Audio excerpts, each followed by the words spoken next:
Madame, Messieurs, bonsoir, bienvenue dans ce journal. À la une de l'actualité ce soir, les 46 sont à Abidjan, vous le savez, depuis bientôt 48 heures. Des retrouvailles de l'émotion, de la joie. Ce retour de nos militaires marque la fin de 6 mois de détention au Mali. C'est le chef d'état-major général des armées qui était chargé de les ramener en Côte d'Ivoire. De Bamako à Abidjan, en passant par le Togo, la rédaction retrace ce parcours et l'ambiance avec nos soldats. Il faut 1000 francs, 1500 ou 2000 selon le type de véhicule pour passer au péage de Thiébissou. C'est le ministre de l'équipement et de l'entretien routier qui a procédé à l'ouverture officielle ce lundi.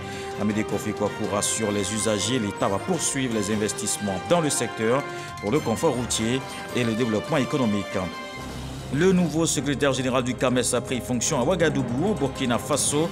Professeur Souleymane Konaté a été installé officiellement par le vice-président du Conseil des ministres de cette organisation en charge de l'enseignement supérieur. Il met le développement durable au cœur de son action. Les 46 soldats ivoiriens ont regagné Abidjan depuis le samedi soir. C'est la fin de 6 mois de détention au Mali. Le chef d'état-major général des armées s'est rendu en terre malienne pour mission de les ramener en Côte d'Ivoire. De Bamako à Abidjan, en passant par Lomé, la capitale togolaise, Abou Sanogo nous fait vivre l'ambiance qui a prévalu tout au long du trajet. En cet après-midi ensoleillé du samedi 7 janvier 2023, le général de corps d'armée, chef d'état-major général des armées, Lassina Doumbia, effectue une de ses missions les plus inédites. Récupérer 46 soldats ivoiriens sur le lieu de leur détention, où ils auront passé près de 6 mois. Bamako, c'est nous. Il est 16h08. Un comité d'accueil attend le chef d'état-major général des armées, l'ambassadeur du Côte d'Ivoire au Mali, le chef d'état-major des forces armées maliennes, l'attaché de défense et des Ivoiriens de l'ambassade. Un court briefing avec la partie malienne sur ce qui a été prévu pour leur retour. Les 46 soldats débarquent des autocars et se dirigent vers l'un des 2 avions. Ils récitent une prière. La dernière, en terre malienne, et embarquent. Le chef d'état-major général des armées et ses autres retournent à la copie de l'avion. Photo souvenir pour l'histoire et les 2 aéronefs ivoiriens prennent les airs. Le Casa de 46 vers Lomé et l'Antonov vers Abidjan avec les bagages des ex-détenus. Fin du chapitre du séjour malien de ces militaires.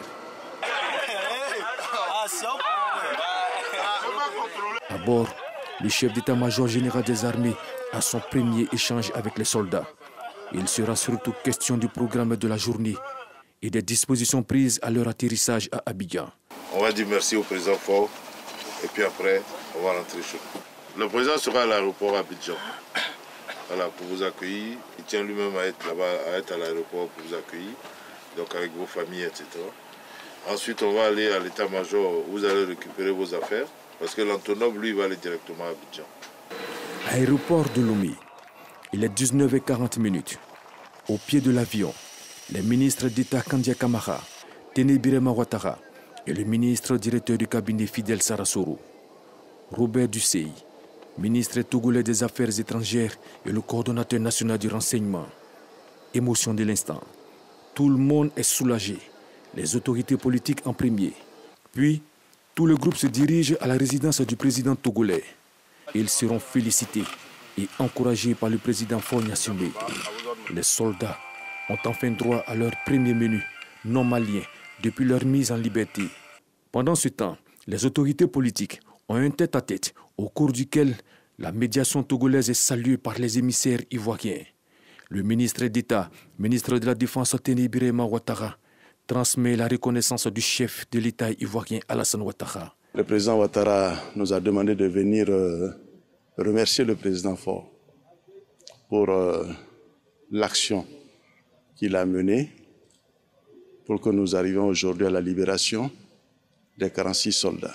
Et il a fallu toute la détermination du président de la République togolaise pour que nous puissions arriver au résultat auquel nous sommes arrivés. Retour à l'aéroport de Lomé pour la dernière étape de ce périple. Le Casa décolle en premier. Temps de vol, 1h37. À 20 minutes de l'atterrissage en Côte d'Ivoire, les dernières consignes sont réitérées par le chef d'état-major général des armées. Donc quand vous allez arriver là, ça se voit que les familles vont venir vers vous. Et le président va attendre un moment pour vous permettre de vraiment embrasser vos femmes et vos enfants. 23h48, aéroport international Félix Houphouët-Boigny. Le colonel Anouma Constant fait ouvrir la porte du Casa CN 295. Dans l'entrebâillement se dresse la silhouette du général du corps d'armée Lassina Doumbia, chef d'état-major général des armées. Un fanion aux couleurs nationales en main. Son vis-à-vis, le chef suprême des armées, le président de la République Alassane Ouattara. Les 46 vont suivre, brandissant chacun un drapeau ivoirien, accueillis par le chef de l'État. Ils sont entrés dans le pavillon présidentiel et ont retrouvé, dans la joie, leur famille. Moment de grandes retrouvailles. Les 49 soldats ont traduit leur reconnaissance et leur fierté à la patrie.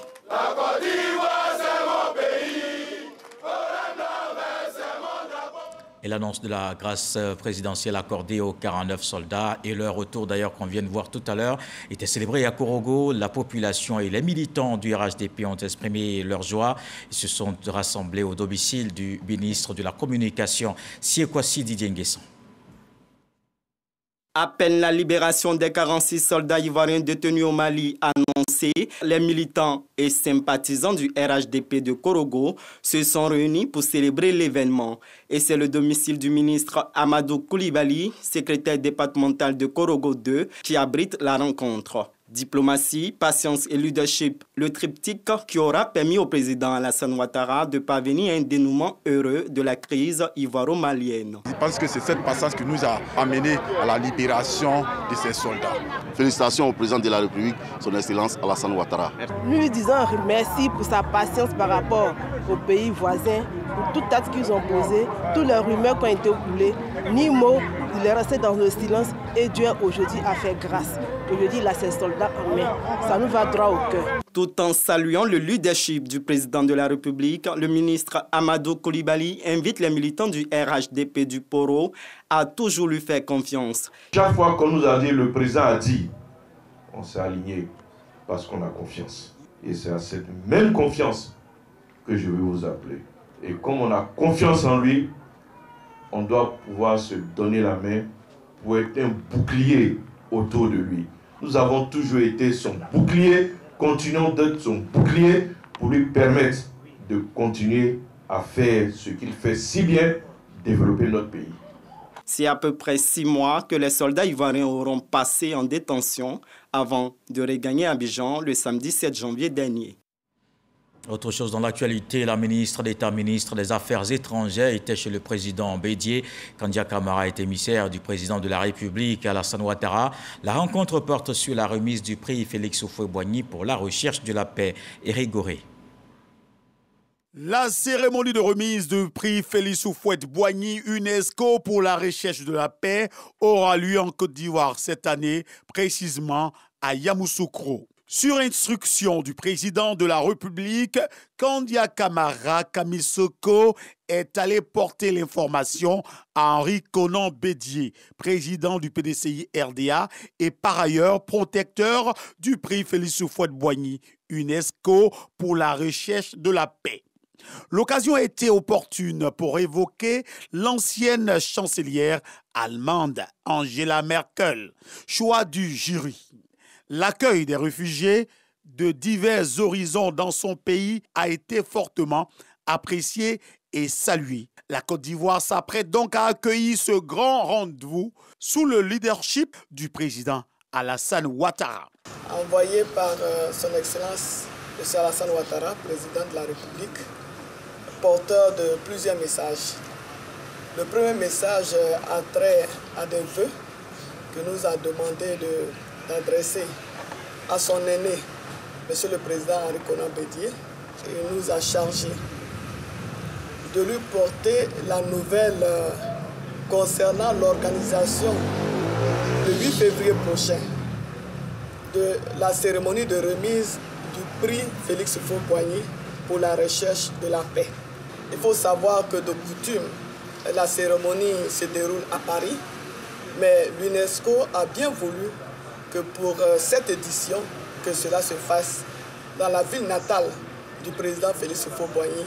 Donc ce serait à la Fondation Félix Houphouët-Boigny à Yamoussoukro.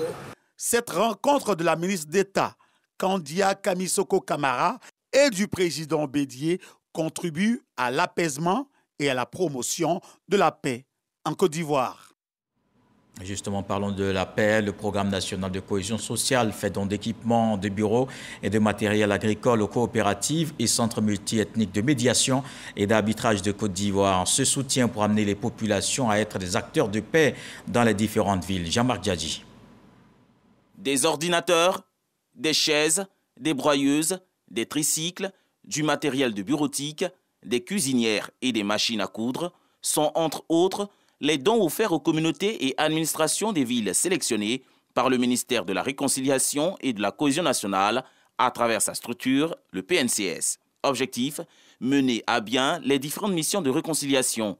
Ce sont les villes d'Adzopé, Boguédia, Biankouma, Tengrela et Agou qui reçoivent ces dons. Pour le ministre Kwadio Konon-Bertin, ces équipements serviront à enclencher les différentes campagnes de réconciliation terrain. Faire en sorte que chaque Ivoirien, du plus profond, n'est-ce pas, de la Côte d'Ivoire, puisse bénéficier des fruits de la croissance. Les chefs, s'ils ne sont pas mis dans des conditions, comment peuvent-ils nous aider à anticiper sur les conflits et même à trouver des solutions à ces conflits? Si chacun sait entreprendre, chacun trouvera l'État auprès de lui, son gouvernement à ses côtés, pour l'aider à aller de l'avant et à être plus performant. Les bénéficiaires, quant à eux, approuvent ce geste. Le message, c'est de faire bon usage des instruments, des dons qu'elles ont reçus, et puis également que ces dons-là soient l'occasion de rassembler toutes les femmes au sein de la commune. Nous sommes d'une ville frontalière et nous sommes fiers du président de la République, nous sommes fiers de son gouvernement.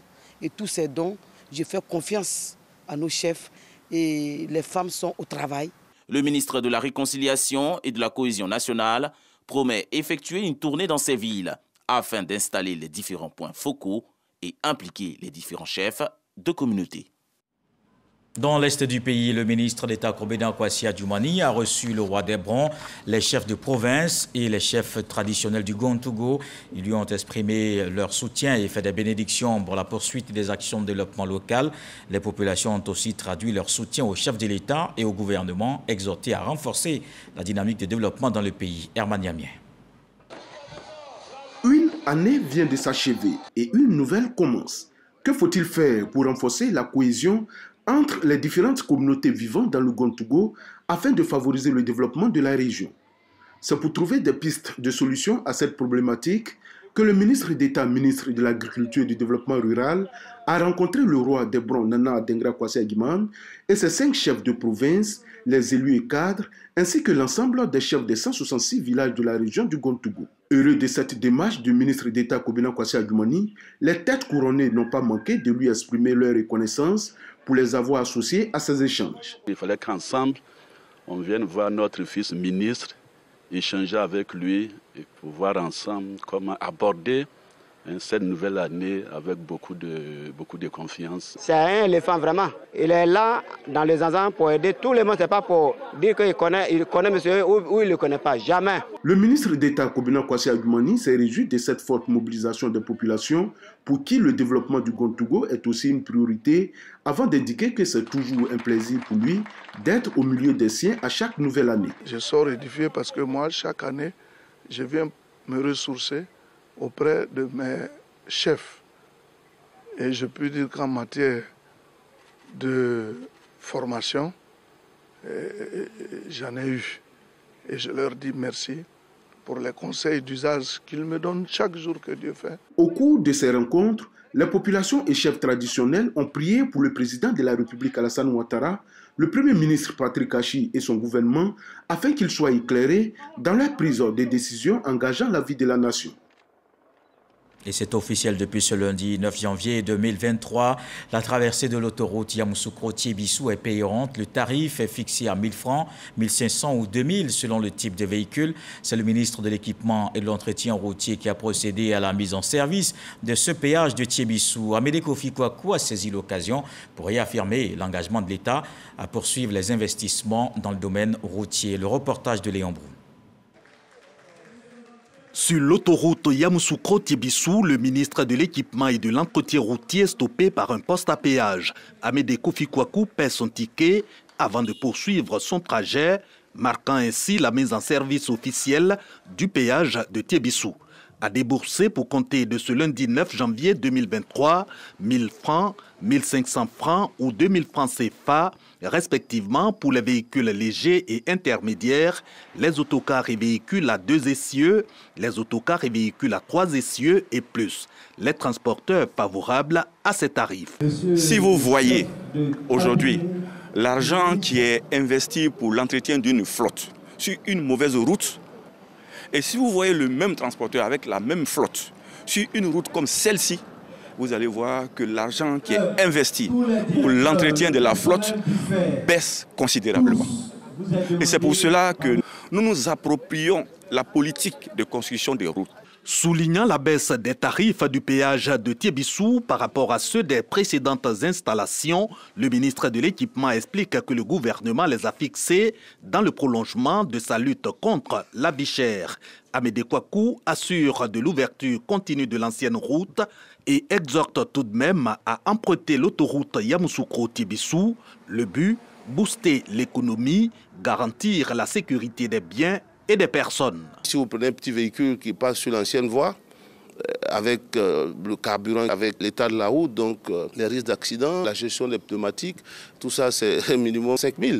Mais ici, le gouvernement a souhaité que les petits véhicules ne payent que 1000 francs CFA. Donc vous voyez qu'avec cette autoroute, c'est une réduction donc, du coût d'exploitation des véhicules.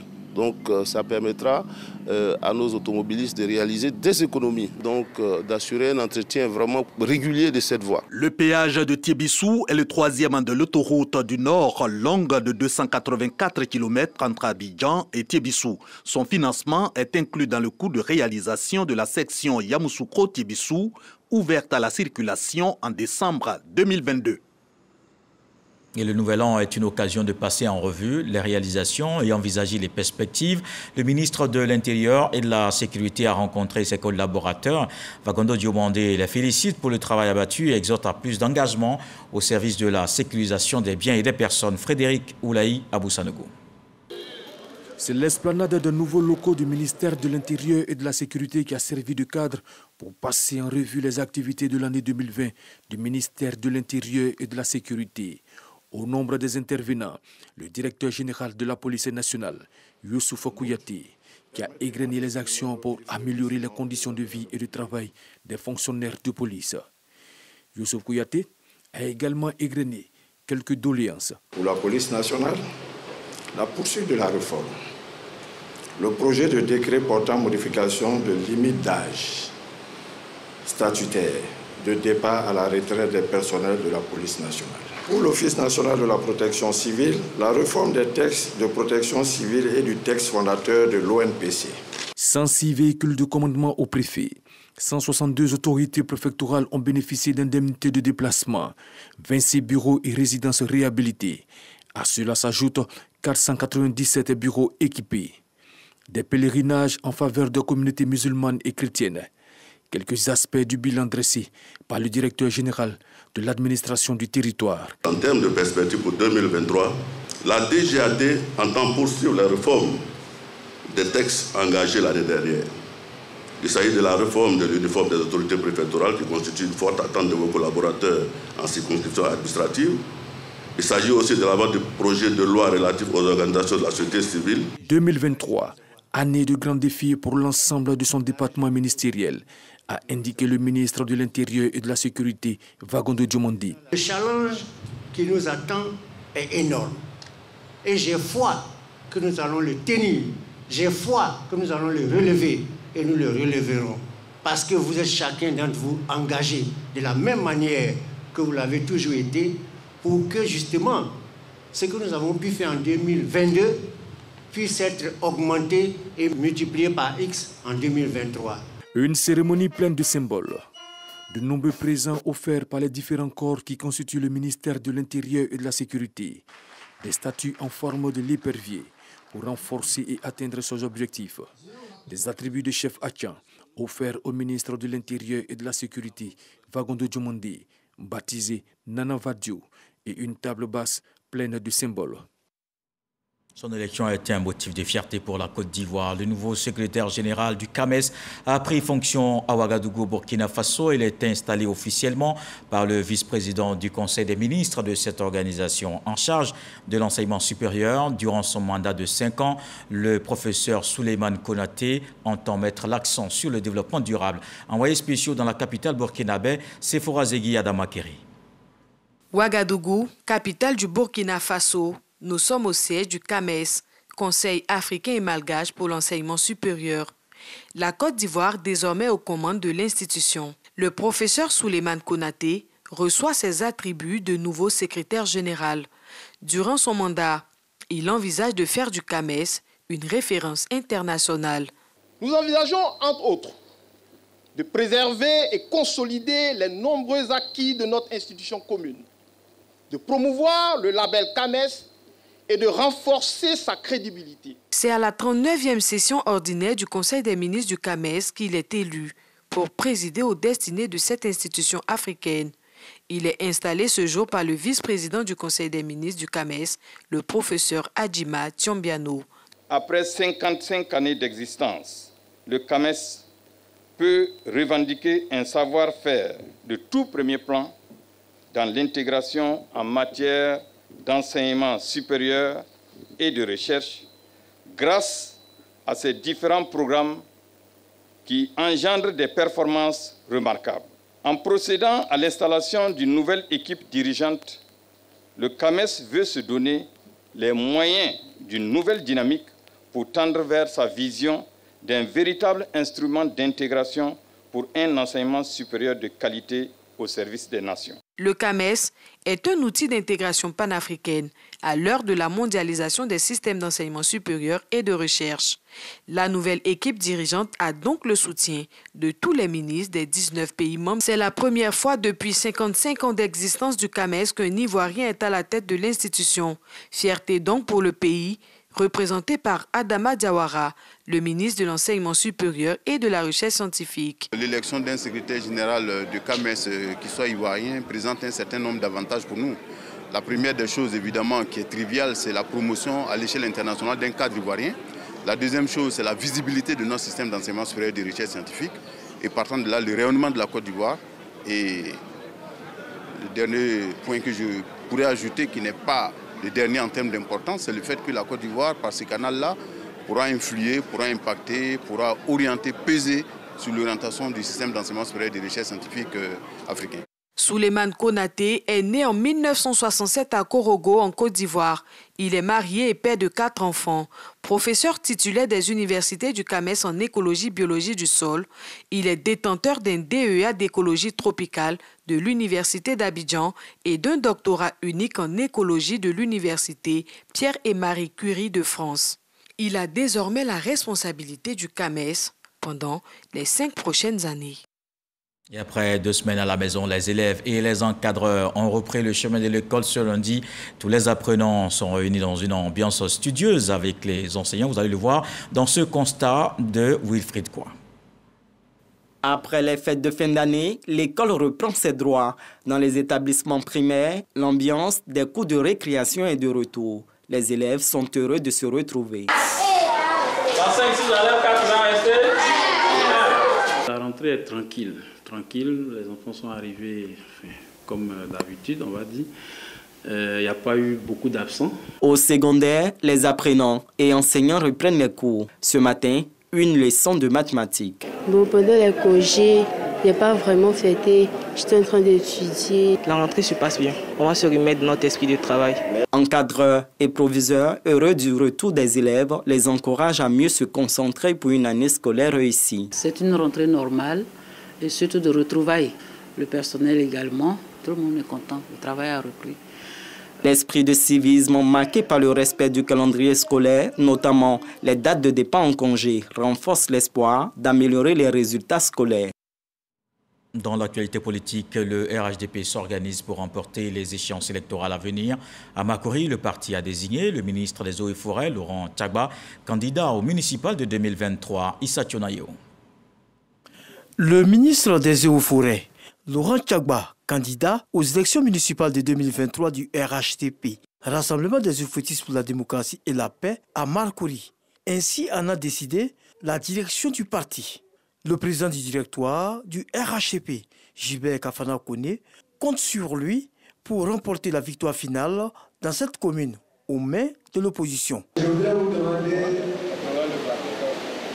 de vous unir autour du ministre Tchagba, un homme que vous allez découvrir, un homme humble, et je vous demande de taire vos querelles pour l'entourer et pour faire en sorte à ce que le président Alassane Ouattara veut vous parcourir cette année la victoire du RHDP. Le président du directoire, président de séance, c'est de lui prier de transmettre au président de la République toute ma gratitude et toute ma reconnaissance pour m'avoir fait confiance et choisi pour venir rejoindre mes frères et sœurs de Marcory pour que ensemble nous puissions construire la cohésion. Pour sa part, Laurent Tchagba, ayant pris conscience de la tâche, se dit déterminé à mettre tout en œuvre pour le triomphe du RHDP à Marcory. Et comme chaque fin d'année, le Festica ouvre ses portes. Le Festival des Arts et de la Culture d'Abobo s'est tenu en décembre au complexe sportif de la commune. Ce cadre de valorisation culturelle a aussi permis de sensibiliser les populations contre l'immigration clandestine. William Skakou, Didier Nguesson. Magnifier l'art sous tous ses angles et faire de la culture un moyen de cohésion sociale dans la commune d'Abobo. Tel est l'objectif de la 12e édition du Festival culturel et des arts d'Abobo, Festica. Cette année, le couvert est remis du 29 au 31 décembre 2022 et est placé sous le thème « Non à l'immigration clandestine ». Comme innovation, la mise en place d'une caravane et la valorisation de la culture acquiée. La culture, c'est l'héritage, c'est la noblesse. Moi, je veux qu'on parle d'Abobo en bien, pas en mal. Parce que vous savez qu'au sortir de la crise, il suffisait de taper sur le moteur de recherche, parler d'Abobo, c'était la guerre. Aujourd'hui, quand on tape sur le moteur de recherche, on parle d'Abobo, mais en termes de culture. Il y avait un vide culturel. Je vous dis, tout part d'Abobo. Mais il n'y avait pas un événement qui rassemblait tout le monde. Je me suis dit aussi qu'il y avait un vide à combler. Et la crise, on ne dira pas c'était mal nécessaire, mais quand la crise est arrivée, il dit bon, voilà. Faire du Festica une vitrine culturelle pour la commune est une priorité pour les autorités municipales. Le Festica fait partie de l'identité de la commune d'Abobo. C'est une activité aujourd'hui qui se confond avec l'histoire moderne de la commune. Le Festica a permis à la population d'Abobo de passer à autre chose. Nous invitons tous les jeunes à éviter l'immigration clandestine, irrégulière, qui tue. Des festivités meublées d'expositions-ventes, d'espaces gastronomiques et des concerts avec la participation de plusieurs artistes. En sport, la CAN 2023 s'organise activement en Côte d'Ivoire. À un an de la compétition, le comité d'organisation se donne les moyens de réussir sa mission. Ce lundi, le ministre Albert François Michel a lancé officiellement l'ouverture d'un séminaire international d'imagerie en pathologie sportive. Jean-Sylvain Esso. Pour la première activité de l'année 2023, les présidents des commissions du COCAN 2023 étaient tous présents à la cérémonie d'ouverture du séminaire international d'imagerie en pathologie sportive. Expert en la matière, c'est le professeur Diabaté Sidiki Aboubakar qui a ouvert la série des allocutions avant que le représentant du ministre de la Santé, Soro Kuntele, ne félicite tous les acteurs de ce séminaire. Puis arrive le moment tant attendu, celui du grand oral du président Albert François Amicha. Ce que nous demandons au niveau du COCAN, c'est l'adhésion de toutes les forces vives, l'adhésion de toutes les composantes de notre société. Et vous venez jouer votre part en co-organisant cet atelier de formation avec 29 radiologues. Merci pour l'initiative et sachez que le comité d'organisation vous en est reconnaissant. Pour la première journée, ces radiologues ont eu droit à un cours théorique sur le genou, les muscles, la hanche, dispensé par les deux experts français, le professeur Saint-Nicolas du CHU de Toulouse et le docteur Jacob Denis Paul, spécialiste en imagerie musculo-squelettique radiologie diagnostique ostéo-articulaire, radiologie interventionnelle ostéo-articulaire. La formation va se dérouler en 3 parties principales. Il y a une formation théorique, magistrale, classique. Et puis ensuite, avec Denis, nous allons faire des ateliers d'échographie, donc en pratique, et puis des ateliers à base de cas cliniques, donc de cas spécifiques de la pathologie du sportif. La deuxième session se tiendra en octobre, soit à 3 mois de la CAN. Et voilà qui met un terme à ce journal. Merci de l'avoir suivi. L'actualité se poursuit à 23h. Demain 20h, retrouvez Marie-Laure Goran. Ce soir, le sage nous apprend que pour qu'un enfant grandisse, il faut tout un village.